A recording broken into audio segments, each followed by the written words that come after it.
Hola, mi nombre es Alejandro Bravo Adame. Mi número de matrícula es MX004840. El nombre de mi tutor, Zoila Salgado Sosa. Estoy cursando la cuarta semana de juicios orales. Mi tema es principios del régimen aprobatorio. El derecho aprobatorio es la pieza principal de todo procedimiento jurídico. Con las pruebas podríamos lograr una resolución favorable en nuestra causa. Sin ellas, al no señalar los hechos sobre los cuales fundamos nuestra acción, probablemente no conseguiremos el consentimiento o precisiones o las solicitudes, es así, conforme a la máxima. Ya decía una persona, dame los hechos y te daré el derecho. Podemos especificar al derecho aprobatorio como un sistema de normas jurídicas que regulan el ofrecimiento de la admisión o preparación o el desahogo de las pruebas. Es un proceso natural de este derecho que se rige por la autoridad judicial. Una de las preguntas es ¿cuáles son los elementos que permiten la reconstruir un hecho que ha ocurrido en el pasado? Menciona y define cada uno de ellos. Uno de los elementos es el dato de prueba que sirve para demostrar el hecho y que se ha utilizado para tener elementos para una orden de aprehensión.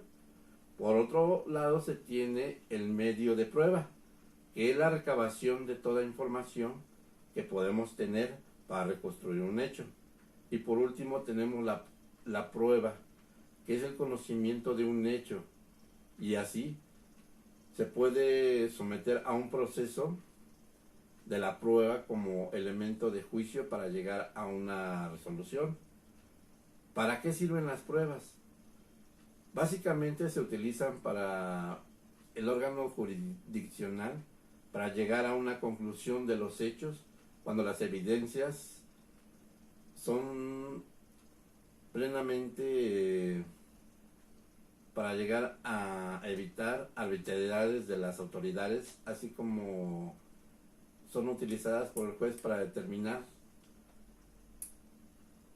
las legales o legítimas al respecto, según sean los hechos en los cuales estén involucrados. ¿Cuáles son los principios del régimen aprobatorio? Como vimos, son la libertad de pruebas de licitud, de prueba libre de valoración, de las pruebas donde tenemos en la primera instancia el principio de prueba de licitud, que se trata de constatar la existencia o insistencia de un hecho delictivo, como es la participación del acusado. Por otro lado, el principio de la licitud nos dice que mediante la obtención de las pruebas ilícitas se valida una prueba que ha ido en contra de la propia ley. Y por último, la de libre valoración, donde el juez puede otorgar un valor a cada elemento de la prueba libremente. La licitud es un término de licitud, es la que cumple con lo moral, además de los derechos de justicia. ¿Qué son los hechos notorios? Los hechos notorios son hechos públicos y notorios.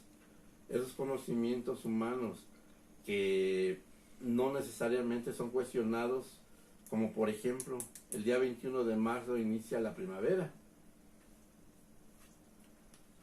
¿Qué son las pruebas ilícitas? Son las que obtienen la violación de los derechos de otras. ¿Qué son las pruebas ilegales? Son las evidencias adquiridas o añadidas, no respetaron las formalidades de la ley que exige. ¿Qué es la nulidad? La nulidad está estipulada en el artículo 264, nulidad de la prueba, que considera ilícito cualquier dato de prueba obtenida con la violación de los derechos fundamentales. ¿Cuáles son los tres supuestos que atiende la lógica? Vienen siendo la identidad, la contradicción y la razón suficiente. Asimismo, en el Código Nacional de Procedimientos Penales, en sus artículos 359 y 402, establece que la lógica será vía mediante la cual el tribunal determinará las decisiones y además expresará las razones que tuvo para llegar a tal conclusión. Mi conclusión es, los medios de prueba atienden un sistema objetivo de investigación indiscutible, obtenidas a través de fuertes medios o órganos por diferentes aportes que tienen como finalidad el descubrimiento de la verdad y la aclaración de un hecho. Gracias.